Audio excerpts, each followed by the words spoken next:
புதிய நடுவர்மன்றம் அமைவதால் தமிழ்நாட்டிற்கு எந்தவித பாதிப்பும் ஏற்படாது என்பதை இப்பேரவைக்கு மிக உறுதியுடன் தெரிவித்துக் கொள்கிறேன். மாண்புமிகு நோ கிளாரிபிகேஷன். மாண்புமிகு அமைச்சர் அவர்கள் பேசுகிற போது 117.25 என்று சொன்னால் 117.25 என்று எடுத்துக்கொள்ள வேண்டும். 25க்கு பதில் 177.25 என்று சொல்ல வேண்டும். 25 அதை அப்படி எடுத்துக்கொள்ளலாம். மாண்புமிகு அமைச்சர்கள் மாண்புமிகு அமைச்சருடைய விளக்கத்தை மாமன்ற உறுப்பினரும் நாடும் கேட்டது. உட்காருங்க, தயவுசெய்து உட்காருங்க.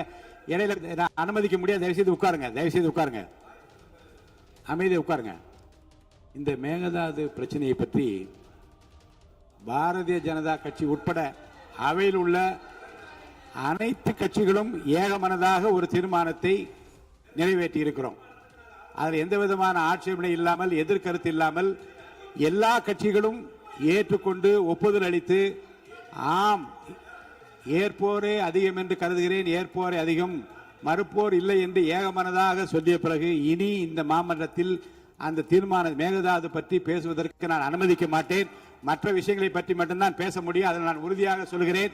மேகதாது பிரச்சனைக்கு ஏகமனதாக தீர்மானம் நிறைவேற்றப்பட்டு ஒப்புதல் அளிக்கப்பட்ட பிறகு அதை பற்றி பேசுவதற்கு இனி அனுமதி இல்லை. இன்று 11 மாமன்ற உறுப்பினர் பேச இருக்கிறார்கள். இன்று மாண்புமிகு எதிர்க்கட்சி தலைவர்கள் பேசவிருப்பதால் பேசுகின்ற உறுப்பினர்கள் 10 நிமிடங்களுக்குள் தங்கள் உரையை முடிக்க வேண்டும் என அன்புடன் கேட்டுக்கொள்கிறேன்.